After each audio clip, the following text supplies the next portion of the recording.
Hello दोस्तों, आज का हमारा टॉपिक रहेगा प्रधानमंत्री और मंत्रिपरिषद। ठीक, प्रधानमंत्री और मंत्रिपरिषद।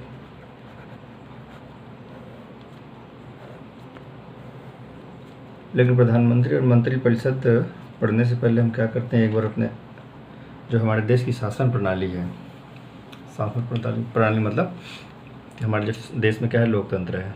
ठीक, तो प्रधानमंत्री और मंत्रिपरिषद को पढ़ने से पहले हम एक बार लोकतंत्र अपने शासन प्रणाली के बारे में देख लेते हैं। अपने तथा दुनिया में कुछ जो मेन शासन प्रणाली है दूसरे देशों में, उसका एक बार थोड़ा हम डिस्कशन कर लेंगे। उसके बाद से अपना प्रधानमंत्री और मंत्रिपरिषद को देखेंगे।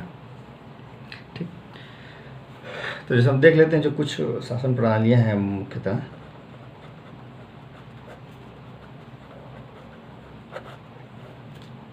जो मेन 3-4 हैं। ठीक, हम वो देख लेते हैं।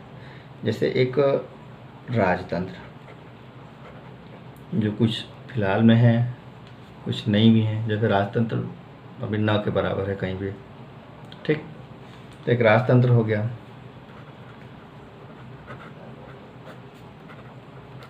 कुलीन तंत्र, ठीक है।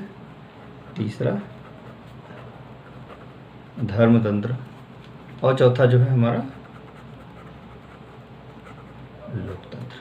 ठीक, तो ये क्या है, हमारे मेन 4 शासन प्रणाली है। बाकी शासन प्रणाली लगभग इसी के इर्द गिर्द घूमती हैं। ठीक है, तो हम सबसे पहले क्या करते हैं कि हम देखते हैं राजतंत्र के बारे में। ठीक है, राजतंत्र को हम क्या बोलते हैं, मोनार्की भी बोल लेते हैं। ठीक है, जो इंग्लिश नाम है इसका मोनार्की है। ठीक है, और इसको हम क्या बोलते हैं, तानाशाही भी बोल लेते हैं। ठीक, तानाशाही। देखिए, राजतंत्र में होता क्या है कि जो शासन की पूरी शक्ति होती है ना, वो किसी एक व्यक्ति या व्यक्तियों के कुछ समूह के पास में होती है। ठीक है, और इसमें क्या होता है कि नॉर्मली इसमें क्या, जो सत्ता का हस्तांतरण होता है वो एक परिवार में ही होता है। जैसे कोई है, राजा है, अगला जो राजा बनेगा उसका बेटा राजा बनेगा। नॉर्मली यही होता है इसमें राजतंत्र में। ठीक है, जैसे इसमें क्या होता है कि जो कोई आदमी है बहुत शक्तिशाली है, ठीक है, या तो आदमी बहुत शक्तिशाली है उसके बल पे, या जो सैनिक क्षमता उसके पास है वो अगर बहुत ज़्यादा है उसके बल पे वो क्या करता है, पूरे शासन को कंट्रोल करता है। तो मतलब जो शासन प्रणाली होती है पूरी तरह से क्या होती है कि एक ही व्यक्ति के इर्द गिर्द घूमती है, तो वो होती है राजतंत्र। ठीक है, कुलीन तंत्र में क्या होता है, कुलीन तंत्र में क्या होता है कि मतलब एक परंपरा बन जाती है। एक तरह से राजतंत्र का ही जैसा ही है। इसमें क्या परंपरा बन जाती है कि जो उच्च कुल के लोग होते हैं, एक खास लोग, ठीक है, वही लोग क्या होते हैं कि हमेशा इसके शासक बनते हैं। ठीक है, और ये क्या करते हैं कि शासन व्यवस्था को अपने तक सीमित कर लेते हैं। कुलीन तंत्र में इसको बोलते हैं एरिस्टोक्रेसी।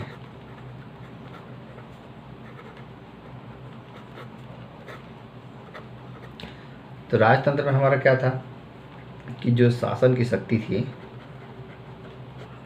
क्या थी, एक व्यक्ति या समूह, चाहे गुट बोल सकते हैं, गुट के पास थी। ठीक, कुलीन तंत्र में क्या होता है कि इसमें कुछ उच्च वर्ग के लोग,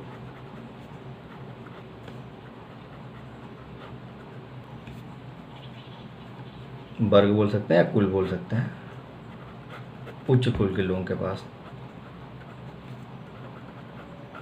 जो शासन की शक्ति होती है इनके पास में होती है। ठीक, एग्जाम्पल जैसे आप देखना चाहेंगे तो क्या होता है कि जैसे प्राचीन यूनान में पहले होता था। ठीक है, एक खास वर्ग के लोग, उनके पास ही पूरे शासन की शक्ति होती थी। ठीक, और धर्मतंत्र तो हम देख ही रहे हैं कि पहले लोकतंत्र आने से पहले दुनिया में हर जगह लगभग ये राजतंत्र ही था। ठीक, अब तीसरा आता है हमारा धर्मतंत्र है। ठीक है, इसको थियोक्रेसी बोलते हैं।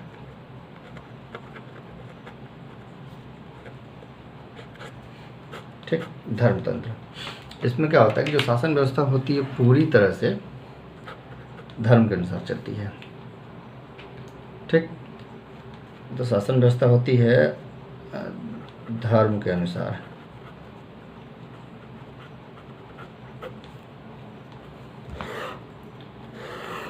शासन का संचालन होता है, जो सरकार मतलब चलती है वो धर्म के अनुसार पूरी तरह चलती है और धर्म ग्रंथों पर टिकी हुई होती है। ठीक है, और उसी के अनुसार क्या होता है, शासन चलता है। आज भी बहुत जगह हैं, जैसे वेटिकन सिटी में देखेंगे। ठीक है, वो भी धर्म के आधार पर चलता है। अपना तिब्बत है, बौद्ध धर्म के आधार पर पूरी तरह से है। फिलहाल अभी तो नहीं है, लेकिन जो था जब तिब्बत, तो बौद्ध धर्म के अनुसार ही पूरी तरह से संचालित होता था। तो धर्मतंत्र वो होता है कि जिसकी शासन व्यवस्था धर्म के अनुसार चलती है और धार्मिक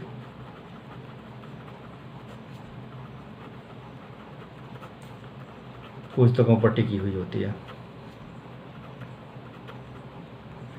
ठीक है, तो धर्म तंत्र में ये होता है। चौथा आता है जो सबसे इम्पोर्टेंट है, और आज लगभग दुनिया के हर देश इसी पद्धति को अपनाए हुए हैं, मतलब लोकतांत्रिक पद्धति को ही अपनाए हुए हैं, डेमोक्रेटिक जिसको बोलते हैं, डेमोक्रेसी। ठीक है, लोकतंत्र, इसमें क्या होता है, जो शासन व्यवस्था होता है वो न तो किसी एक व्यक्ति के हाथ में होता है, ठीक है, न ही किसी खास वर्ग के लोगों के हाथ में होता है, और ना ही किसी धर्म के अनुसार चलता है।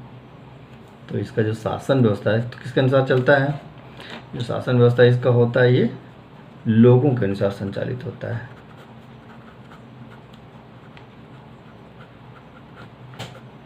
ठीक है, लोगों के अनुसार इसका जो शासन व्यवस्था संचालित होता है, और लोग अपनी मतलब शक्ति का प्रयोग करके, मत शक्ति का प्रयोग करके, वोट दे करके क्या करते हैं कि अपना शासक चुनते हैं।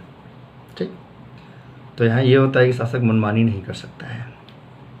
ठीक, मतलब जो वास्तविक शक्ति होती है वो क्या होती है, लोगों के पास में होती है। तो अब तो हम देख ही सकते हैं कि भारत में कौन सा शासन प्रणाली हमारे यहाँ है। ठीक, राजतंत्र है नहीं हमारे यहाँ, क्योंकि पूरा कंट्रोल कोई एक आदमी तो करता नहीं है, किसी खास वर्ग के लोगों के पास है नहीं, और धर्म के अनुसार तो चलता नहीं है, क्योंकि वैसे ही हमारे संविधान में लिखा हुआ पथ निरपेक्ष।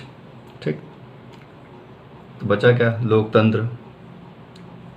लोकतंत्र का मतलब ही होता है कि शासन लोगों के द्वारा या लोगों के द्वारा चुने हुए प्रतिनिधि के द्वारा। ठीक, तो जो भारत का जो शासन प्रणाली है, भारत की शासन प्रणाली, वो क्या है, लोकतांत्रिक शासन प्रणाली है। ठीक, लेकिन होता क्या है कभी कभी कि लोग आक्षेप लगा देते हैं कि नहीं नाम का लोकतंत्र है लेकिन तानाशाही चलती है। जैसे कभी कभी कोई क्या होता है कि बहुत ताकतवर प्रधानमंत्री आ जाता है लोकसभा में, जिसका बहुमत होता है, और अगर प्रधानमंत्री लोकसभा से है, ठीक, लोकसभा में प्रचंड बहुमत है, तो जो प्रधानमंत्री बनता है, जाहिर सी बात है उसके पास शक्ति ज़्यादा होती है, तो वो संसद को चलाता है। मतलब ऐसा बोल सकते हैं कि जब प्रधानमंत्री लोकसभा में ताकतवर है तो प्रधानमंत्री उस टाइम संसद को चलाता है, चाहे लोकसभा को चलाता है, और जब प्रधानमंत्री कमज़ोर होता है तो संसद प्रधानमंत्री को चलाती है। ठीक, तो बात ये है ना कि मतलब ये बोला जाता है, मतलब आक्षेप लगते हैं इस तरह से कि नहीं तानाशाही है, प्रधानमंत्री बहुत ताकतवर है तो हमारे ऊपर तानाशाही कर रहा है। ठीक, और क्या बोलते हैं कि ये बोला जाता है, जैसे क्या होता है कभी कभी जो नेता होते हैं नॉर्मली एक ख़ानदान से ही आते हैं। कोई प्रधानमंत्री रह गया तो उसका बेटा प्रधानमंत्री, उसका बेटा प्रधानमंत्री, ऐसे जैसे देख सकते हैं। पंडित जवाहरलाल नेहरू थे तो उनकी बेटी इंदिरा गांधी प्रधानमंत्री बनी थी, बाद में उनके बेटे राजीव गांधी बने थे। ठीक, तो ये भी मतलब बोला जाता है कि नहीं ये वंशवाद पे आधारित है और राजतंत्र ही है, कहने के लिए लोकतंत्र है। दूसरी तरफ ये भी बोला जाता है कि नहीं लोकतंत्र नहीं है, ये तो कुलीन तंत्र ही है, एक खास वर्ग के लोग ही क्या करते हैं, शासन चलाते हैं। ठीक है, ये कुछ परिवारों में ही मतलब सीमित होकर रह गया है, लेकिन हम ऐसा नहीं बोल सकते। हालांकि पहले ठीक है हुआ है, और कई राज्यों में ऐसा है, केंद्र सरकार को छोड़ देते राज्य सरकारों में भी ऐसा चलता है। जैसे आप उड़ीसा में देख सकते हैं, नवीन पटनायक हैं, बीजू पटनायक के बेटे हैं, ठीक, मुख्यमंत्री हैं बहुत सालों से। उत्तर प्रदेश में भी देख सकते हैं, मुलायम सिंह यादव के लड़के अखिलेश यादव थे।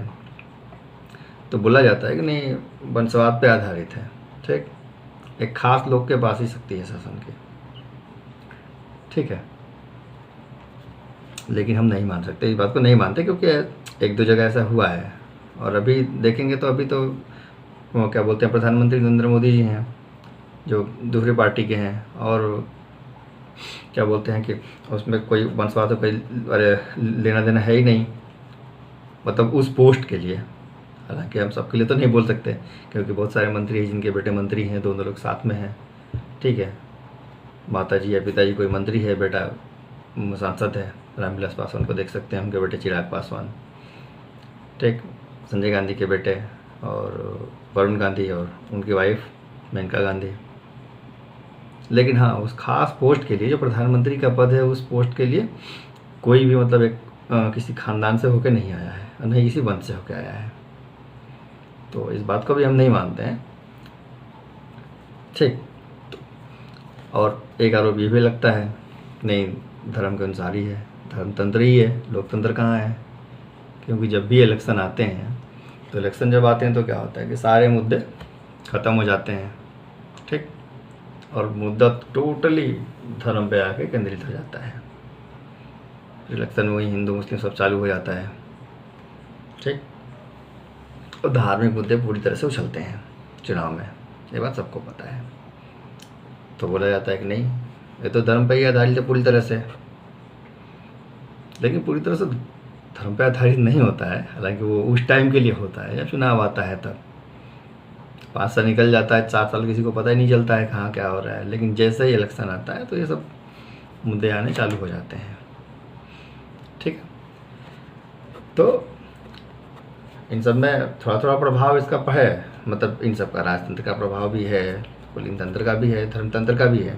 लेकिन फाइनली जो इंडिया की शासन प्रणाली है, भारत की हमारे, वो क्या है, लोकतांत्रिक शासन प्रणाली है। ठीक है, अब इसके बाद हम देखते हैं एक चीज़ की, मतलब लोकतंत्र का विकास कैसे कैसे होता है। ठीक है, ऐसा तो है नहीं कि नहीं लोकतंत्र अचानक से आ गया, लोगों ने अपना लिया। लोकतंत्र का विकास हुआ होगा धीरे धीरे।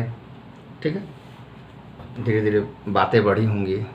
जैसे हमारा संविधान बना है, तो ऐसा नहीं है कि तुरंत आके लिखा गया, उसके पीछे उसकी हिस्ट्री है, बैकग्राउंड है। चालू करते हैं हम चार्टर एक्ट 1773 से, नॉर्मली हम वहाँ से लेते हैं, उससे पहले से भी हो सकता है वो।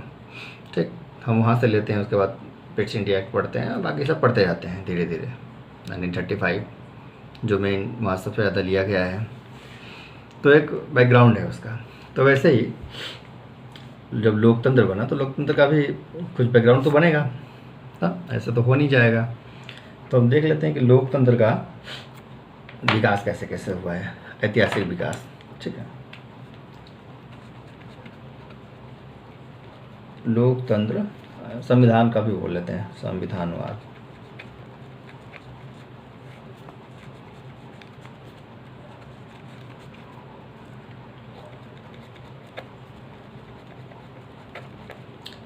ऐतिहासिक विकास। ठीक, देखिए इसके विकास को हम कैसे देख सकते हैं। देखिए पहले, सबसे पहले क्या हुआ था, ये शुरुआत इसी कहाँ से हुई थी, शुरुआत हम देखते हैं। ठीक है, शुरुआत कहाँ से हुई थी इसकी, कि इंग्लैंड में क्या हुआ था कि जो 1688 से पहले, ठीक है, मतलब ये बोल सकते हैं कि जो इंग्लैंड की क्रांति हुई थी, ठीक, तो इंग्लैंड की क्रांति हुई थी, तो उससे पहले क्या था कि जो यहाँ की शासन प्रणाली थी, वो क्या थी, राजतंत्र पे आधारित थी। और राजतंत्र क्या था, निरंकुश था। निरंकुश मतलब मनमानी तरीके से शासन करना।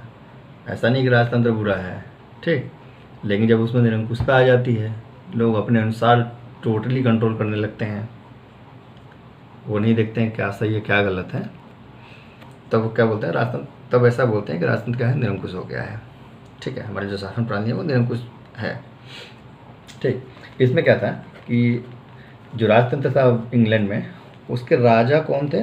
राजा उस टाइम 1688 से पहले, जस्ट पहले, ये थे आप जेम्स सेकेंड, ये राजा हुए थे। ठीक, लेकिन उसी टाइम क्या हुआ कि इंग्लैंड में और यूरोपीय देश में एक तरह से बोल सकते हैं कि पुनर्जागरण चालू हो गया था। पुनर्जागरण का मतलब ये होता है कि फिर से जागना, या मतलब जैसे जब बहुत सारे कर्मकांड भर जाते हैं तो उनको दूर करने के लिए, जैसे भारत में भक्ति आंदोलन चलाया गया था, भक्ति के माध्यम से लोगों को जागरूक करना। ठीक, तो ऐसे पुनर्जागरण था यूरोप में। तो उस टाइम क्या हुआ था कि एक वहाँ पे चिंतक हुए थे, एक चिंतक थे, उनका नाम था जॉन लॉक। जॉन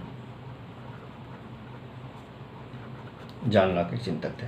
ठीक है, ये क्या किए, मतलब वहाँ के लोगों को जगाने का प्रयास किया, भाषणों के माध्यम से, पुस्तकों के माध्यम से, ठीक है, प्रचार के माध्यम से, ये वहाँ के लोगों को जगाने का प्रयास किया, और हर आदमी को मतलब प्रयास किया कि सब लोग जागें और समझें अपने अधिकारों को। तो इसके कारण क्या हुआ, व्यक्तिवाद का विकास हुआ। ठीक, व्यक्तिवाद का विकास हुआ। व्यक्तिवाद मतलब कि हर आदमी अपने उसको समझने लगा, अधिकार को, कर्तव्य को समझने लगा, तो व्यक्तिवाद का विकास हुआ। रिजल्ट, जब आदमी समझेगा अपने अधिकार को तो क्रांति करेगा ही करेगा, क्योंकि वो तो चाहेगा नहीं कि राजा उसके ऊपर मतलब गैर कानूनी तरीके से या निरंकुश तरीके से उसके ऊपर शासन करे। क्रांति हुई। ठीक, क्रांति होने के बाद में क्या हुआ, फाइनली ये जो जेम्स द्वितीय हैं, इनकी बेटी थी, ठीक है, मैरी, और इनके दामाद थे विलियम। क्या किया वहाँ के लोगों ने कि इनको सर्वसम्मति से, ठीक है, इनका क्या किया, राज्याभिषेक कर दिया। ठीक, सर्वसम्मति से क्या किया, इनका राज्याभिषेक कर दिया। जब राज्याभिषेक किया तो यहाँ पे क्या हो गया, क्या हुआ कि जो हमारा राजतंत्र निरंकुश था वो किस में चेंज हो गया,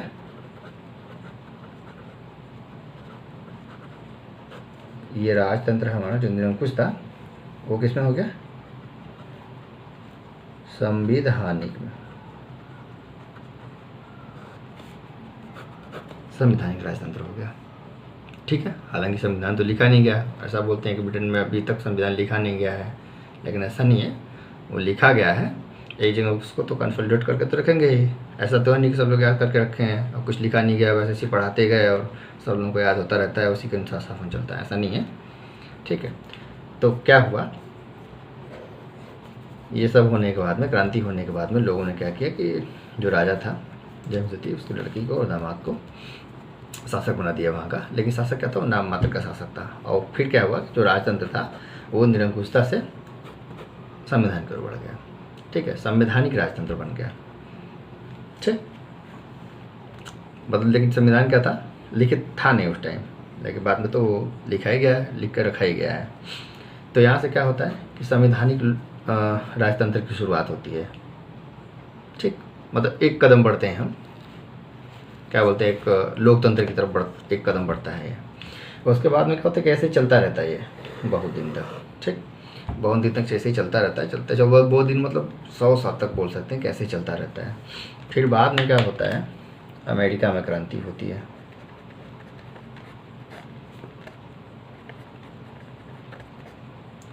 ठीक है, अमेरिका में क्रांति होती है, और उसका जो नेता होता है वो कौन होता है, जो उसका नेता होता है अमेरिकी क्रांति का, वो होता है आपका वाशिंगटन।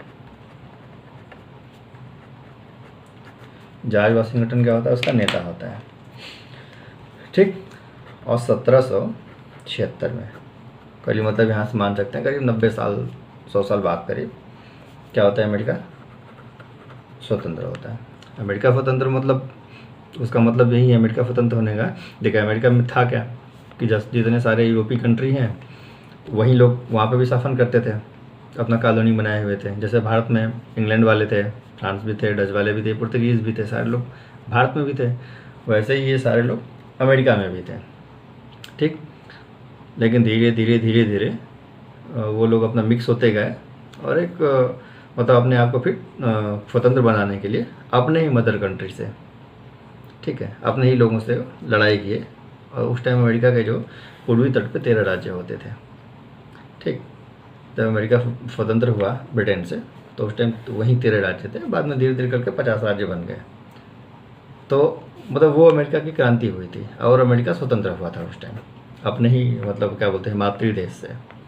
अमेरिका वाले तो वही है ना, एक तरह से वो यूरोपीय ही हैं और यूरोपियों से ही स्वतंत्रता उन्होंने ली। तो उस टाइम देखो क्या था कि उनके नेता थे जॉर्ज वाशिंगटन थे। और 1776 में जब स्वतंत्रता मिली तो उसके बाद में क्या हुआ, संविधान लिखा गया, ठीक है। वहाँ पे संविधान लिखा गया और एक लोकतंत्रात्मक राज्य बना, ठीक। संविधान कब यहाँ का लिखा गया, 1787 में संविधान लिखा गया, ठीक है।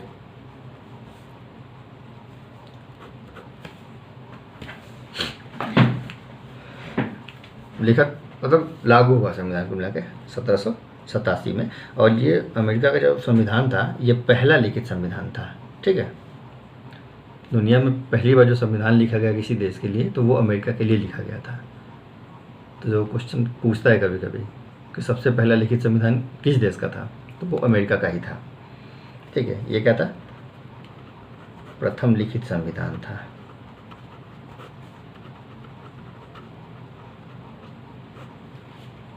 ठीक। उसके बाद में क्या हुआ, कहानी चलती जैसे ही मतलब हम देखें यहाँ से निरंकुश राजतंत्र से संवैधानिक राजतंत्र पे हम आए हैं। संवैधानिक राजतंत्र से अमेरिकी क्रांति होती है यूरोप उधर में अमेरिका में। तो फिर क्या होता है कि हम संविधानवाद का फिर विकास होता है। संविधानवाद का विकास, संविधानवाद से मतलब ये होता है कि जिसको जो शक्ति दी गई है उसी के अनुसार मतलब शासन करना। ऐसा नहीं कि शक्ति कम दी गई है और ज़बरदस्ती शक्ति का प्रयोग कर रहे हैं, लोगों पे अत्याचार कर रहे हैं, ठीक। तो संविधानवाद का मतलब यही है। तो यहाँ क्या होता है कि संविधानवाद का यहाँ भी विकास हुआ और क्या हुआ, एक लोकतंत्रात्मक राज्य बन गया। मतलब लोकतंत्र का विकास होना यहाँ से चालू हो गया पूरी तरह से। फिर तीसरी घटना एक क्या होती है, वो होती है फ्रांस में। थोड़े दिन बाद 1787 में यहाँ पे संविधान लिखा जाता है और 1789 में फ्रांस में क्या होती है, क्रांति हो जाती है। फ्रांस, ठीक है, अमेरिका से ही लेके सबक कि नहीं, अमेरिका वन तो स्वतंत्र हो गए वहाँ से, ठीक, अपना एक संविधान बना लिए। तो फ्रांस में भी सेम चीज़ वही हुआ। फ्रांस में क्या था कि जो वहाँ का समाज था ना, वो 3 पार्ट में डिवाइड था, ठीक है। कुलीन थे, पादरी लोग थे, ठीक है, बाकी जो अन्य लोग थे, ठीक, मतलब उच्च कुल के लोग थे कुल मिला के, और बाकी ये लोग थे। लेकिन आप जनसंख्या में देखेंगे वहीं तो ये इनकी जनसंख्या बहुत कम थी, मतलब मुश्किल से 10 से 15% ये लोग थे। ये कितने थे, वहीं 85 से 90% ये लोग थे। लेकिन जो सारी ज़मीन जायदाद थी सब इनके हवाले थी, इनके हवाले कुछ नहीं था, बहुत कम था। ये लोग क्या थे, पूरी तरह से टैक्स से मुक्त थे, इनको टैक्स देना नहीं होता था सरकार को। जो टैक्स का भार था पूरा ये तीसरे वर्ग के लोग देते थे। लोग कब तक सहेंगे, ज़्यादा दिन तो सहेंगे नहीं। धीरे धीरे धीरे धीरे करते करते क्या हुआ, वहाँ भी कुछ विचारक हुए, जिसमें से एक थे रूसो, ठीक है। रूसो के नेतृत्व में क्या हुआ, 1789 से लेकर 93 के बीच में आंदोलन हुआ, ठीक। 1789 से लेकर 93 के बीच में आंदोलन हुआ। उस टाइम लोगों ने क्या किया कि वहाँ पे क्या था, राजतंत्र था, ठीक है, और क्या था, कुलीन तंत्र था। ठीक, इन दोनों को क्या किया, उखाड़ फेंका। ठीक, और क्या हुआ, यहाँ भी लोकतंत्र का मतलब लोकतांत्रिक सरकार का निर्माण हो गया यहाँ पे भी। ठीक, तो धीरे धीरे बढ़ते गए स्टेप बाय स्टेप, मतलब लगभग सारे ही देश में धीरे धीरे लोकतंत्री सरकार बनती गई। ठीक है, वैसे ही भारत जब आज़ाद हुआ 1947 में, और संविधान हमारा लगा 26 जनवरी 1950 में। ठीक है, तो भारत क्या बना, एक गणतंत्रात्मक देश बना। ठीक है, और भारत में क्या हुआ, एक जो शासन व्यवस्था बनी वो लोकतंत्रात्मक शासन व्यवस्था बनी। ठीक, तो हम देखें एक झलक, मतलब कैसे संविधान का मतलब संविधान क्या मतलब लोकतंत्र का और संविधान का कैसे धीरे धीरे विकास हुआ है, संविधानवाद का और लोकतंत्र का कैसे धीरे धीरे विकास हुआ है।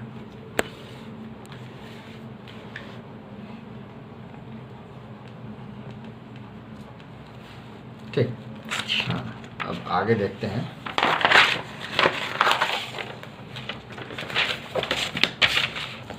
सामने लोकतंत्र तो देख लिया, अब देख लेते हैं कि लोकतंत्र का प्रकार ना, लोकतंत्र नॉर्मली कितने प्रकार का होता है, हालांकि होता बहुत सारा है लेकिन हम इतना देखेंगे नहीं। ठीक, जो मेन है जिसको हमसे मतलब है वही हम देख लेते हैं।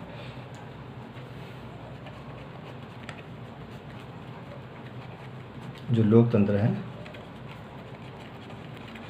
उसका प्रकार, हाँ, टाइप देख लेते हैं। और ये किसके आधार पे हम देखेंगे, ये देखेंगे हम एग्जीक्यूटिव लेजिस्लेटिव। ठीक है, मतलब कार्यपालिका और विधायिका। ठीक है, इनके संबंध के आधार पे देखेंगे हम।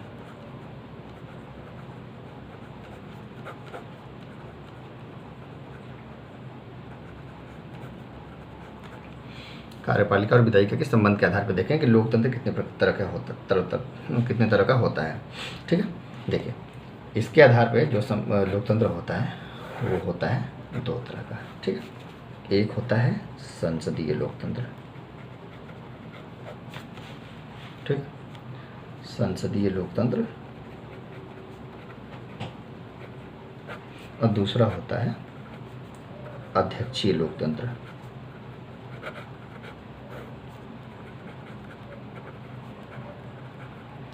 हम दोनों में डिफरेंस देख लेंगे और फिर देखेंगे कि भारत में कौन सा लोकतंत्र है, और उसके बाद हम चालू कर देंगे प्रधानमंत्री को।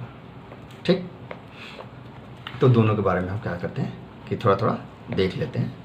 ठीक, तो हमको क्लियर हो जाएगा क्या क्या है।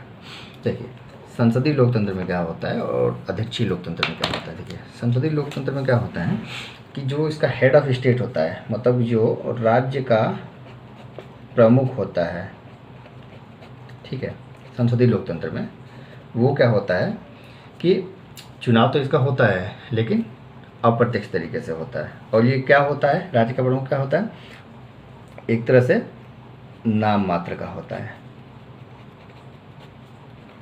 नाम मात्र का। ठीक है, राज्य का प्रमुख क्या होता है, नाम मात्र का होता है। ठीक, इसका जो चुनाव होता है इनको जनता सीधे नहीं चुनती है, ये क्या होता है, अप्रत्यक्ष तरीके से इनका चुनाव होता है। ठीक है, एग्जाम्पल जैसे आपको देखना हो तो ऐसे देख सकते हैं, भारत हो गया, ब्रिटेन हो गया। ब्रिटेन में तो हालांकि चुनाव होता नहीं है, ब्रिटेन में तो क्या है, राजा का बेटा राजा बनेगा, चाहे रानी जो होगी महारानी वो महारानी बनेंगी, तो वहाँ तो ऐसा चलता है। ठीक, अब अध्यक्षीय लोकतंत्र में आप देखेंगे अगर एक बार, तो अध्यक्षीय लोकतंत्र में क्या होता है, जो यहाँ का जो राज्य का प्रमुख होता है, ठीक है,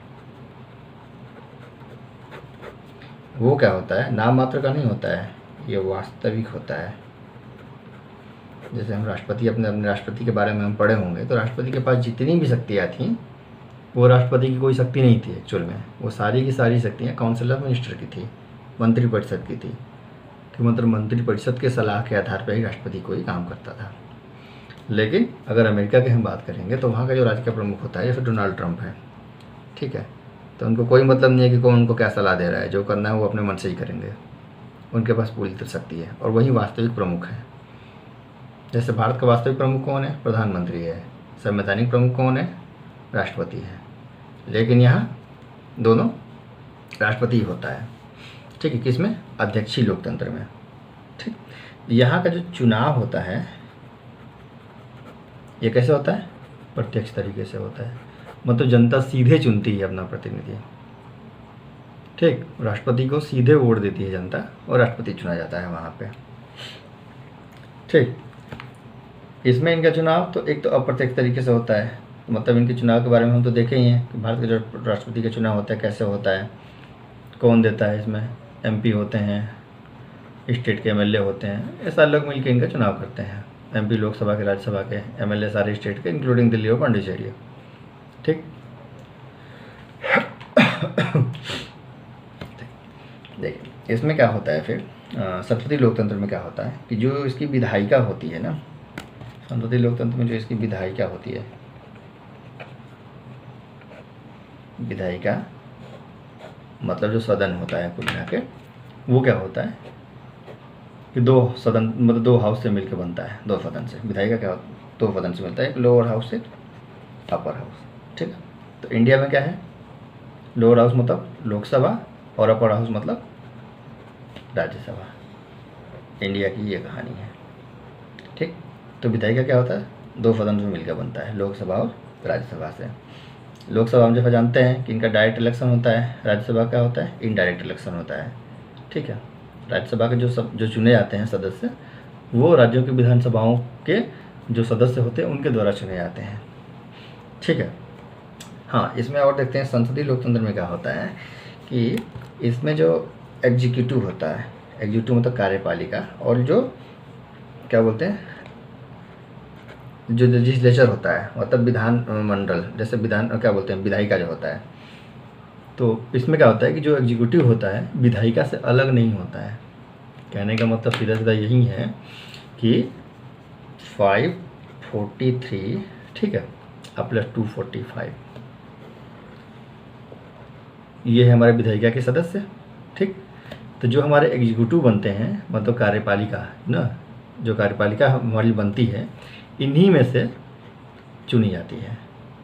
तो क्या हुआ, जो कार्यपालिका होती है विधायिका का मतलब भाग होता है कार्यपालिका, ठीक। अलग से नहीं होता है, ऐसा नहीं कि विधायिका एक अलग है कार्यपालिका एक अलग है, ऐसा नहीं है, ठीक है। विधायिका से ही कार्यपालिका का निर्माण होता है, ठीक है। मतलब कार्यपालिका होता क्या है कि मंत्रिपरिषद जो होते हैं ये तो टोटल हमारे सांसद हो गए, एमपी हो गए हैं, इसमें से मंत्री बनते हैं लोग, ठीक है। और सारे जो मंत्री मतलब मंत्री होते हैं तीन तरह के, जैसे आप जानते हैं, कैबिनेट मंत्री होते हैं, राज्य मंत्री होते हैं, राज्य में भी दो तरह के होते हैं, ठीक है। राज्य में एक राज्य मंत्री होता है और एक राज्य मंत्री जो स्वतंत्र प्रभार का होता है, एक डिप्टी मिनिस्टर होता है, प्राइम मिनिस्टर होते हैं। इन सबको मिला क्या बोलते हैं? काउंसिल ऑफ मिनिस्टर बोलते हैं, ठीक, मतलब मंत्रिपरिषद बोलते हैं। तो जो मंत्रिपरिषद होते हैं उन्हीं को बोलते हैं कार्यपालिका, ठीक। लेकिन इसमें आएंगे तो इसमें जैसे देखेंगे आप, इसमें भी जो विधायिका होता है वो भी दो होता है, ठीक है। इसमें भी लोअर हाउस होता है और अपर हाउस होता है, ठीक है। लेकिन दोनों का यहाँ पे दोनों का इलेक्शन होता है, यहाँ भी दोनों दो हाउस होते हैं, दोनों का इलेक्शन होता है, ठीक। लेकिन यहाँ का जो यहाँ पे एग्जीक्यूटिव होती है और लेजिस्लेटिव होता है और जो प्रेसिडेंट होता है, ठीक है। ये क्या होता है, ये दोनों मतलब देखिए, नहीं पहले इनको देख लेते हैं हम। जो विधायिका होती है और कार्यपालिका होती है ये दोनों पूरी तरह से अलग अलग होते हैं, ठीक है।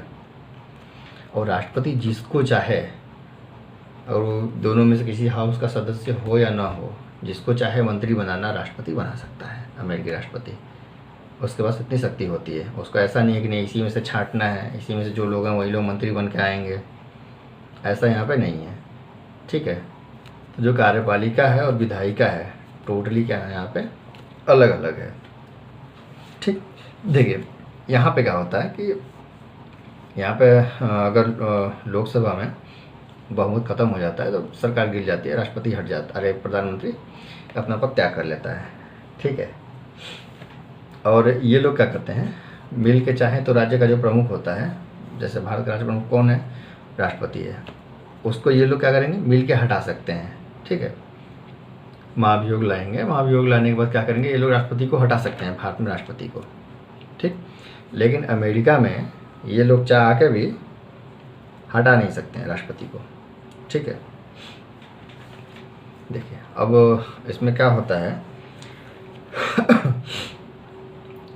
इसमें क्या होता है ना कि अध्यक्षीय लोकतंत्र में क्या होता है कि एक गुट का प्रभाव पड़ता है बहुत ज़्यादा, ठीक है। मतलब जहाँ अगर अलग अलग धर्म और जाति के लोग हैं जो बहुसंख्यक हैं, ठीक है, मेजॉरिटी में है, नॉर्मली क्या होता है कि उन्हीं के राष्ट्रपति बनते हैं, राष्ट्रपति वही लोग बन पाते हैं। तो होता क्या उससे कि जो अल्पसंख्यक होते हैं या माइनॉरिटी होते हैं उनको हमेशा डर लगा रहता है उस चीज़ का कि जो भी निर्णय लेगा हमारे फेवर में नहीं लेगा, ठीक। तो ये कुछ थोड़े इसके नुकसान हैं, ठीक। तो अभी देखने समझ में आ गया होगा कि हमारा कौन सा लोकतंत्र है, ठीक। वो होता है कि हमारा जो राज्य प्रमुख है वो नाम मात्र का है, राष्ट्रपति हैं, ठीक है। उनका चुनाव अप्रत्यक्ष तरीके से होता है, ठीक है। और उनको जो कार्य ये अपनी विधायिका है चाहे तो उनको हटा सकती है कभी भी। अध्यक्षीय में क्या होता है कि जो राज्य का प्रमुख होता है वो वास्तविक प्रमुख होता है, चुनाव का डायरेक्ट होता है, जनता उनको सीधे अपना वोट देकर उनको अपना चुनती है, ठीक। और जो यहाँ पे एग्जीक्यूटिव और लेजिस्लेचर होता है, ठीक है, कार्यपालिका और विधायिका, ये दोनों क्या होते हैं, अलग अलग होते हैं, ठीक। तो भारत में कौन सी पद्धति अपनाई गई है, संसदीय लोकतंत्र की पद्धति अपनाई गई है, न कि अध्यक्षीय लोकतंत्र की, ठीक। क्योंकि हमारे यहाँ हम प्रधानमंत्री को ही चुनते हैं ना, सांसद का चुनाव करते हैं और सारे सांसद मिलकर प्रधानमंत्री को चुनते हैं, ठीक। हम राष्ट्रपति के चुनाव हम डायरेक्ट तरीके से नहीं करते हैं, हमारे चुने हुए प्रतिनिधि वो राष्ट्रपति का चुनाव करते हैं, ठीक। तब मतलब ये आता है कि हमने ये क्यों चुना, संसदीय लोकतंत्र को क्यों चुना गया। तो संसदीय लोकतंत्र को चुनने का मेन 2-3 रीज़न था, ठीक है, ज़्यादा हो सकते हैं लेकिन मेन रीज़न यही था। मेन रीज़न क्या था कि हम इतने दिन से अंग्रेज़ों के मतलब वो क्या गुलाम थे, तो उनके ही बनाए नियम कानून के आधार पर हमारा क्या हो रहा था, शासन व्यवस्था चल रहा था। तो हम कहते उसके आदी हो गए थे पूरी तरह से, ठीक है। मतलब जो उनका फॉर्मेट था, वो जो नियम बनाते गए, कानून बनाते गए, हमारे यहाँ जो संवैधानिक सुधार करते गए, हम उसके अनुसार हम भी ढल गए थे और उसी के अनुसार हमारे ऊपर वो लोग शासन करते थे। तो हमारे यहाँ के लोगों को भी उसकी आदत हो गई थी, ठीक। अब दूसरी बात क्या है कि इंडिया में क्या है कि इतनी डाइवर्सिटी है, ठीक। देखेंगे तो हर जगह मतलब वेशभूषा, रंग, ठीक है, भाषा, सब कुछ अलग अलग है, ठीक। तो इसमें अभी हम देखें कि इसमें क्या होता है कि जिसकी बहुलता होती है, जो मेजॉरिटी में होता है नॉर्मली वहीं बनता है हेड उसका, ठीक। अगर ऐसा होगा तो क्या होगा कि माइनॉरिटी लोग जो होंगे उनको क्या बोलते हैं, सुरक्षा की भावना होगी, वो लोग डरेंगे, ठीक। तो इसके लिए ये रखा गया कि नहीं हमारे यहाँ लोकतांत्रिक प्रणाली ही सही है, ठीक, हमको अध्यक्षीय प्रणाली की ज़रूरत नहीं है। तो हमारे देश में संसदीय लोकतंत्र को चुना गया और हमारे में यही काम करती है संसदीय लोकतंत्र। अब हम देखते हैं प्रधानमंत्री के बारे में, ठीक।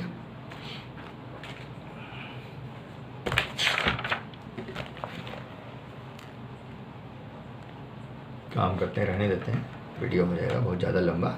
अगले चैप्टर में प्रधानमंत्री और मंत्रिपरिषद को हम देख लेंगे, ठीक है। Thank you.